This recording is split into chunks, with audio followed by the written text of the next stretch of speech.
Hello বন্ধুরা, সবাইকে স্বাগত জানাই স্টাডি সাকসেস কোচিং সেন্টারে। বন্ধুরা, আজকে তোমাদের জন্য নিয়ে চলে এসেছি আবারও আরেকটি খুবই গুরুত্বপূর্ণ জিকে ক্লাস নিয়ে। আজকে আমরা যেটা আলোচনা করব সেটা হচ্ছে এসএসসি এমটিএস 2024-এর 4/10/2024 ফার্স্ট শিফট যে এক্সামটা হয়েছে সেই এক্সামের জেনারেল নলেজে যে কোশ্চেনগুলো ছিল সেগুলো নিয়ে আলোচনা হবে। তো এটা আজকের ক্লাস নম্বর 15 নম্বর ক্লাস। আমরা আগের দিন একটা সিজিএলের ক্লাস দিয়েছিলাম, যারা দেখোনি অবশ্যই দেখে নাও। তোমরা যারা এমটিএসের স্টুডেন্ট রয়েছে তোমাদের জন্য কিন্তু গুরুত্বপূর্ণ রয়েছে, অবশ্যই ক্লাসটা দেখে নেবে।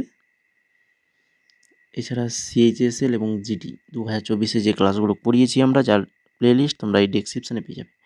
এই ক্লাসের ডেসক্রিপশানে দেখো প্লেলিস্ট রয়েছে, সেই লিস্ট থেকে কিন্তু এক এক করে ক্লাসগুলো দেখে নেবে। তো এখন দেখো আজকের ক্লাসের ফার্স্ট কোশ্চেন কী রয়েছে? যোগ যোগ নিম্নলিখিত কোন ফাইলাম বা পর্বের অন্তর্ভুক্ত? আমরা কিছুদিন আগেই কিন্তু তোমাদেরকে বলেছিলাম ক্লাসে এক্সট্রা নোটসে, কি বলেছিলাম সেটা কি মনে আছে? আর এই যোগ সম্পর্কে এবং কেঁচো সম্পর্কে বলেছিলাম, বলো। তো যোগ হচ্ছে একটা অঙ্গুরিমাল পর্বের অন্তর্ভুক্ত, যেটা অ্যানিলিডা বা অঙ্গুরিমাল, অ্যানিলিডাও থাকতে পারে। অ্যানিলিডা বা অঙ্গুরিমাল ফাইলাম বা পর্বের উদাহরণ হচ্ছে কেঁচো, যোগ, এগুলো মনে রাখতে বলেছিলাম, বিভিন্ন এক্সামে এসছেও দেখতে পাচ্ছ। তারপরে দেখো 2 নম্বর কোশ্চেন, নিচের কোনটি হরিসেনাচার্য রচনা করেছেন? হরিসেনাচার্য অর্থাৎ হরিসেন রচনা করেছেন নিচের কোনটা? লীলাবতী, রাজতরঙ্গিনী, বৃহৎ কথা মঞ্জুরি, না হচ্ছে বৃহৎ কথা কোষ? তো সঠিক অ্যান্সার হয়ে যাবে অপশান নাম্বার 4, বৃহৎ কথা কোষ। তাহলে বৃহৎ কথা কোষ এটি কার রচনা? না হচ্ছে হরিসেনের রচনা। হরিসেন ছিলেন গুপ্ত রাজবংশের রাজা সমুদ্রগুপ্তের দরবারি কবি। বৃহৎ কথা কোষ গ্রন্থের লেখক হচ্ছেন হরিসেন, যেটা সিজিএল 2023-24 দুবারেই এসছে, দেখতেই পাচ্ছ। এমটি 2024-এ এসছে, তো ইম্পর্টেন্ট রয়েছে। তারপরে দেখো রাজতরঙ্গিনী, যে অপশান যেটা রয়েছে রাজতরঙ্গিনী, এটা হচ্ছে কলহন দ্বারা রচিত একটি ঐতিহাসিক গ্রন্থ, এটাও ভেরি ভেরি ইম্পর্টেন্ট রয়েছে। লীলাবতী গ্রন্থের রচয়িতা হচ্ছেন ভাস্করাচার্য, এটাও মনে রাখো। এরপরে চলে যাও 3 নম্বর কোশ্চেন, 2001 সালের আদমশুমারি অনুসারে একজন ব্যক্তিকে স্বাক্ষর হিসেবে গণ্য করার জন্য নির্ধারিত বয়স কত? 2011 সালে আদমশুমারি অনুসারে একজন ব্যক্তি স্বাক্ষর হিসেবে গণ্য করা হবে যদি তার বয়স 7 বছর হতে হবে, ন্যূনতম বয়স 7 বছর কিন্তু হতে হবে। 2001 সালে ভারতের জনগণনা অনুযায়ী ভারতের মোট সাক্ষরতার হার কত ছিল? আছে 64.83, 64.83%, যেটা জিডি 2024 এসছে। এরপরে দেখো 4 নম্বর কোশ্চেন, নিচের কোনটিতে ভারতে সত্যাগ্রহ নিয়ে কথা গান্ধীজির প্রথম পরীক্ষা বলে মনে করা হয়? ভারতের সত্যাগ্রহ নিয়ে করা গান্ধীজির প্রথম পরীক্ষা বলে মনে করা হয়। নিচের কোনটাকে? না, সেটা হচ্ছে চম্পারণ, অপশান নাম্বার 3 চম্পারণ হয়ে যাবে এখানে সঠিক আনসার। এরপর দেখো এখানে চম্পারণ সত্যাগ্রহ কবে হয়েছিল? 1917 সালে, মহাত্মা গান্ধী দ্বারা পরিচালিত ভারতের প্রথম অসহযোগ আন্দোলন। রাওলাট সত্যাগ্রহ 1919 সালে মহাত্মা গান্ধীর দ্বারা কিন্তু শুরু হয়েছিল, রাওলাট সত্যাগ্রহ, যেটা 1919, আর চম্পারণ সত্যাগ্রহ 1917, দুটোই মনে রাখো। এরপরে চলে যাও 5 নম্বর, beneath the surface my story বইটির লেখক কি? এই বইটির লেখক হচ্ছেন মাইকেল ফেলপস সে লেখা beneath the surface my story. এছাড়া মিল্খা সিংয়ের আত্মজীবনী কী হবে? না হচ্ছে the race of my life and autobiography, এটা ভেরি ভেরি ইম্পর্টেন্ট। মিল্খা সিংয়ের আত্মজীবনী the race of my life. 6 number question দেখো, মে 2024 পর্যন্ত ভারতীয় সংবিধানের 7ম তফসিলের সংঘ সূচিতে কতগুলি বিষয় রয়েছে? সপ্তম তপশিলি, সপ্তম তপশিলির সংঘসূচিতে কতগুলি বিষয় রয়েছে? সঠিক অ্যান্সার অপশান নাম্বার 2, 100। 100 খানা কিন্তু বিষয় রয়েছে, সাবজেক্ট কিন্তু রয়েছে 100 খানা। 2023 সালের জুলাইতে ত্রিভুবনেশ্বর শরণ সিং দেও নিম্নলিখিত রাজ্যগুলির মধ্যে কোন রাজ্যের উপমুখ্যমন্ত্রী হিসাবে নিযুক্ত হন? ত্রিভুবনেশ্বর শরণ সিং দেও কোন রাজ্যের উপমুখ্যমন্ত্রী হিসেবে নিযুক্ত হন? সঠিক অ্যান্সার অপশন নাম্বার 1, ছত্তিশগড়। ছত্তিশগড়ের উপমুখ্যমন্ত্রী। 2022 সালে কানের রেড কার্পেটের হাঁটা ভারতের প্রথম লোকশিল্পী কে? 2022 সালের কানের রেড কার্পেটে হাঁটা ভারতের প্রথম লোকশিল্পী, তিনি হচ্ছেন মামে খান। অপশন নাম্বার 1 সঠিক অ্যান্সার, মামে খান। সঙ্গীত নাটক একাডেমি পুরস্কার বিজয়ী অনিতা শর্মা ড্যাশ নৃত্যশৈলীর একজন দিকপাল। অনিতা শর্মা ইনি কোন নৃত্যের সাথে যুক্ত? না, ইনি হচ্ছেন সত্রিয়া, সত্রিয়া নৃত্যের সাথে যুক্ত অনিতা শর্মা। তারপরে মহানন্দা নদী। মহানন্দা নদী হলো গঙ্গার একটি উপনদী যার উৎপত্তি ড্যাশে হয়েছে। মহানন্দা, মহানন্দা নদী এটা কোন নদীর উপনদী? দার্জিলিং পাহাড়, দার্জিলিং পাহাড়ের উপনদী। আচ্ছা, মহানন্দা নদী এটা হচ্ছে গঙ্গার একটা উপনদী, এটাও মনে রাখো, যার উৎপত্তি হয়েছে দার্জিলিং পাহাড় থেকে। এখান থেকে তোমাদের আরও আমি যে এইখানে দিয়েছি দেখো, ভেরি ভেরি ইম্পর্টেন্ট, বারবার এখান থেকে এক্সামে আসে। শুধু গঙ্গার উপনদী জিজ্ঞেস করে না, অনেক সময় বাম তীরের বা ডান তীরের উপনদী জিজ্ঞেস করে। তো দুটোকে আমি আলাদা আলাদাভাবে ভাগে দিয়ে দিয়েছি এখানে। বাম তীরের যেগুলো সেগুলো দেখে নাও, গোমতী, ঘরঘরা, গণ্ডক, বুড়িগণ্ডক, কোশি, মহানন্দা, রামগঙ্গা, গড়, এগুলো হচ্ছে বাম তীর। ডান তীর যমুনা, সোন, পুনপুন, ফাল্গু, চন্দন, অজয়, দামোদর, রূপনারায়ণ, তমসা। তো এগুলো হচ্ছে ডান তীরের নদী, ডান তীরের উপনদী। গঙ্গার বাম তীর এবং ডান তীরের উপনদীগুলো ভালো করে মনে রাখো, এক্সামে কিন্তু আসে। আর তোমরা যারা ক্লাসটাকে এখনও লাইক করোনি, তো অবশ্যই বলবো ক্লাসটাকে লাইক করে চ্যানেলটাকে সাবস্ক্রাইব করে ফেলো যদি না এখনও সাবস্ক্রাইব করে থাকো, কেন এই ধরনের গুরুত্বপূর্ণ জিকে ক্লাস কিন্তু আমাদের চ্যানেলে তোমরা কিন্তু পেয়ে যাবে। তারই সঙ্গে আমাদের টেলিগ্রাম চ্যানেল, এখানে যুক্ত হয়ে যাও। এখানে আমরা বিভিন্ন নোটস, ফ্রি নোটস আমরা এই টেলিগ্রাম গ্রুপে প্রোভাইড করে থাকি, এবং এক্সাম রিলেটেড সমস্ত কিছু আপডেট কিন্তু তোমরা এখানে পেয়ে যাবে। বা এক্সাম রিলেটেড কোনো কিছু তোমাদের জিজ্ঞেস থাকলে সেটাও তোমরা কিন্তু এখানে জিজ্ঞেস করতে পারবে। মেসেজের অপশান রয়েছে এই টেলিগ্রাম চ্যানেলে, তো অবশ্যই এখানে যুক্ত হয়ে যাও। আর তোমরা যারা MTS 2025-এর আমাদের নোট পারচেজ করতে চাও, প্রাইস রয়েছে 199, 4খানা PDF পাবে 199 টাকায়। তোমাদেরকে দেখিয়ে দিচ্ছি আমি, দেখো এই হচ্ছে সেই 4খানা PDF। জিকে প্রিভিয়াস ইয়ার 2019 থেকে 24 6200 MCQর এই এক্সট্রা ডিটেলস সহ এই PDFটা পাবে। স্ট্র্যাটেজিকে 14খানা টপিকের উপর, মেন 14খানা টপিকের উপর এই PDFটা পাবে। কারেন্ট অ্যাফেয়ার্স 2024 ফুল পাবে। ইংলিশ পাবে 2000 MCQ, 1700 প্রিভিয়াস ইয়ার রয়েছে আর গ্রামার রয়েছে। এছাড়া তোমরা যদি এই PDF পারচেজ করো 199 টাকা, তো 4টা PDFের প্রাইস পড়ছে। তারই সঙ্গে তোমাদেরকে কী করা হবে, আমাদের প্রাইভেট টেলিগ্রাম গ্রুপে অ্যাড করানো হবে। প্রাইভেট টেলিগ্রাম গ্রুপ, যে গ্রুপে শুধুমাত্র MTS-এর স্টুডেন্টরা থাকবে। যারা MTS 2025-এর এক্সাম দেবে তারাই একমাত্র রয়েছে, বা যারা আমাদের এই 199 এই প্রাইস দিয়ে এই 4খানা PDF পারচেজ করেছে তারাই রয়েছে।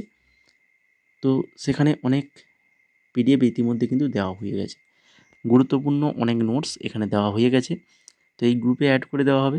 তো যদি তোমরা কেউ এই 4খানা PDF পারচেজ করতে চাও, তো দেরি না করে এই হোয়াটসঅ্যাপ নাম্বার রয়েছে, হোয়াটসঅ্যাপ নাম্বারে মেসেজ করো, কেন যত দেরি করবে তোমরা কিন্তু তত অন্যান্য জনের থেকে কিন্তু পিছিয়ে যাবে, অনেকটাই পিছিয়ে পড়বে। তো দেরি না করে তাড়াতাড়ি মেসেজ করো এবং PDFগুলো পারচেজ করো।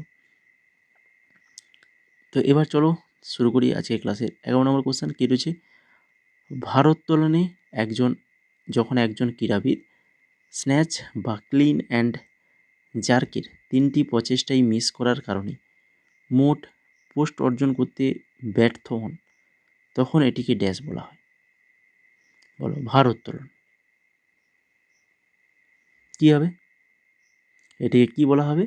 না, এটাকে বলা হবে বোম্বিং আউট। বোম্বিং আউট বলা হবে। নিম্নলিখিতদের মধ্যে কে ক্ষুদ্র ঋণের গ্রামীণ মডেল প্রবর্তন করেছিলেন? ক্ষুদ্র ঋণের গ্রামীণ মডেল এটা প্রবর্তন করেছিলেন কি? না, এটা প্রবর্তন করেছিলেন অধ্যাপক মোহাম্মদ ইউনুস। অধ্যাপক মোহাম্মদ ইউনুস। জম্মু ও কাশ্মীরের চন্দ্রভাগা নদীর উপর অবস্থিত সালাল বাঁধের মুখ্য উদ্দেশ্য কী? চন্দ্রভাগা বা চেনাব নদীর উপর অবস্থিত সালাল বাঁধের মুখ্য উদ্দেশ্য কী? জলবিদ্যুৎ। মুখ্য উদ্দেশ্য হচ্ছে জলবিদ্যুৎ তৈরি করা। এই ঋগ্বৈদিক যুগে ড্যাশকে সেনানি বলা হতো। সেনানি কাকে বলা হতো ঋগ্বৈদিক যুগে? একজন যুদ্ধ নায়ককে সেনানি বলা হতো। ভগবান ভবনাথ মহাদেবের মেলা প্রতি বছর নিচের কোন স্থানে অনুষ্ঠিত হয়? ভবনাথ মহাদেব মেলা এটা হয়ে থাকে প্রত্যেক বছর জুনাগড়ে। জুনাগড়টা কোথায় রয়েছে? না, জুনাগড়টা রয়েছে হচ্ছে গুজরাট। গুজরাটের জুনাগড়ে জেলার গিরনারা পর্বতের পাদদেশে অবস্থিত ভবনাথ মন্দির প্রতি বছর কিন্তু শিবরাত্রির সময় অনুষ্ঠিত হয় এই ভবনাথ মহাদেবের মেলা। তাহলে অনেকগুলো জিনিস, অনেকগুলো কোশ্চেন কিন্তু এখানে এর পরবর্তীতে এখান থেকে আসতে পারে। প্রত্যেকটাই আমি এখানে বক্স করে দিয়েছি, পরবর্তীতে কী কী কোশ্চেন তোমাদের দেখতে পেতে পারো। বোঝা গেল? এরপরে দেখো 16 নম্বর কোশ্চেন। মোপলা বিদ্রোহ হলো মুসলমান চাষিদের একটা সংগঠিত বিরোধিতা। এটি ভারতের কোন বর্তমান রাজ্যে ঘটেছিল? মোপলা বিদ্রোহ মুসলমান চাষিদের একটি বিরোধিতা বা এই বিদ্রোহ, তো এটি ভারতের কোন রাজ্যে, বর্তমান কোন রাজ্যে ঘটেছিল? এটা ঘটেছিল হচ্ছে কেরালা, বর্তমান ভারতের কেরালা রাজ্যে। 1921 সালটা মনে রাখো। 1921 সালে কেরালার মোপলা বিদ্রোহ শুরু হয়েছিল। মোপলা আন্দোলন মূলত একটা সাম্প্রদায়িক আন্দোলন ছিল, যেহেতু মুসলমান চাষিদের এই বিদ্রোহ, এটা ছিল একটা সাম্প্রদায়িক আন্দোলন। তারপরে দেখো 17 নম্বর কোশ্চেন। যদি একটি 4 ওহম রোধযুক্ত 4টা রোধক সমান্তরাল সমবায়ে যুক্ত থাকে, তাহলে তাদের কার্যকারী রোধ কত হবে? একটা 4 ওহম রোধ যুক্ত 4টা রোধক সমান্তরাল সমবায়ে সংযুক্ত থাকে, তখন তাদের কার্যকরী রোধ হবে 1 ওহম। কত হবে? 1 ওহম হবে। এরপরে বিহার সম্পর্কে নিম্নলিখিত বিবৃতিগুলির মধ্যে কোনটি বা কোনগুলি সঠিক? দুটো দেওয়া রয়েছে। এক হচ্ছে বিহারগুলি হলঘরের প্রাচীরকে ঘিরে একটা বারান্দা, কক্ষ এবং হলঘর নিয়ে গঠিত। অজন্তা গুহা এবং নাসিক গুহা এটা বিহার স্থাপত্যের গুরুত্বপূর্ণ অংশ। তো এই দুটো দেওয়া রয়েছে, তো এই দুটোর মধ্যে কোনগুলো সঠিক? দুটোই যদি সঠিক হয় দুটো, একটা হলে একটা, বলো। তো এখানে দুটোই সঠিক রয়েছে। বিহারগুলি হলঘরের প্রাচীরকে ঘিরে একটা বারান্দা, কক্ষ এবং হলঘর নিয়ে গঠিত। অজন্তা গুহা এবং নাসিক গুহা বিহারের স্থাপত্যের গুরুত্বপূর্ণ অংশ। তারপরে দেখো বাংলাদেশের রাষ্ট্রীয় ধর্ম কী? বাংলাদেশের রাষ্ট্রীয় ধর্ম কী? সঠিক অ্যান্সার অপশান নাম্বার 1 ইসলাম। ইসলাম হয়ে যাবে এখানে সঠিক অ্যান্সার। সোনাল মানসিংহ নিম্নলিখিত কোন নৃত্যশৈলীর একজন বিখ্যাত বিশারদ? Sonal Mansingh very very important, নামটা মনে রাখো। সোনাল মানসিংহ যিনি কিন্তু একজন ওড়িশি নৃত্যশিল্পী। বোঝা গেল? ভালো করে মনে রাখো, ভেরি ভেরি ইম্পর্টেন্ট। ড্যাশ হলো পরিবর্তনশীল ফেনোলিক গঠন বিশিষ্ট প্রাকৃতিক পদার্থের একটি গ্রুপ, যা ফল, সবজি এবং শস্যগুলিতে পাওয়া যায়। ড্যাশ হলো পরিবর্তনশীল ফেনোলিক গঠন বিশিষ্ট একটি প্রাকৃতিক পদার্থের গ্রুপ, ফেনোলিক। এটা হবে এই যে ফ্ল্যাভোনয়েডস, ফ্ল্যাভোনয়েডস হবে অপশান নাম্বার 1 সঠিক অ্যান্সার। 2023 সালের ফেব্রুয়ারিতে 1990 সালের দশকে পাঞ্জাবে জঙ্গিবাদ নিশ্চিত হওয়ার পর থেকে 30 বছরেরও বেশি সময় ধরে কারাগারে থাকা শিখ বন্দীদের একটা দলকে মুক্তি দেওয়ার জন্য পাঞ্জাবে একটা আন্দোলন হয়। তো এই বন্দীদের কি বলা হতো? বলো, এই শিখ বন্দীদেরকে কি বলা হতো? এদেরকে বলা হতো বন্দি সিং, বন্দি সিং। অপশান নাম্বার 4 সঠিক অ্যান্সার। নিম্নলিখিতগুলির মধ্যে কোনটি ভারতের একটা ঐতিহ্যবাহী খেলা? ভারতের একটি ঐতিহ্যবাহী খেলা, সেটা হচ্ছে কাবাডি, কাবাডি খেলা। বন্যপ্রাণী সংরক্ষণ আইন কবে পাস হয়? বন্যপ্রাণী সংরক্ষণ আইন, এটা পাস হয়েছিল 1972 সালে। 1972 সালে এটা পাস হয়েছিল। একটি সক্রিয় চ্যুতির একটি অংশ যা অতীতে ভূমিকম্প সৃষ্টি করে থাকলেও বর্তমানে শান্ত রয়েছে, যদিও মনে করা হয় যে চ্যুতিটি অন্য কোনোভাবে ভূমিকম্প সৃষ্টি করতে সক্ষম। এই ধরনের চ্যুতিকে কী বলা হবে? তো আগে হয়েছে, ভূমিকম্প সৃষ্টি হয়েছে, বর্তমানে শান্ত রয়েছে, তো পরবর্তীতে হতে পারে, তো এরকমকে তখন বলা হবে কিন্তু সেগুলো সিসমিক গ্যাপ।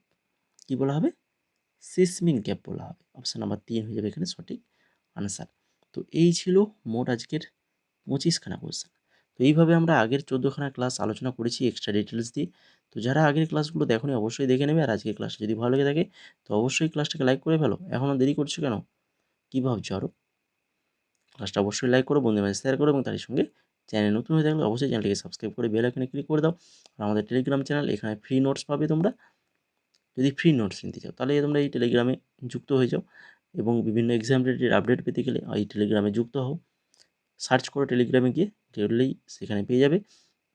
আর যদি কেউ আমাদের এই 4খানা পিডিএফ পারচেজ করতে চাও 199 রুপিসে, মাত্র 199 টাকায় 4খানা পিডিএফ পাবে। তার পাশাপাশি বাকি আদার সকল প্রকার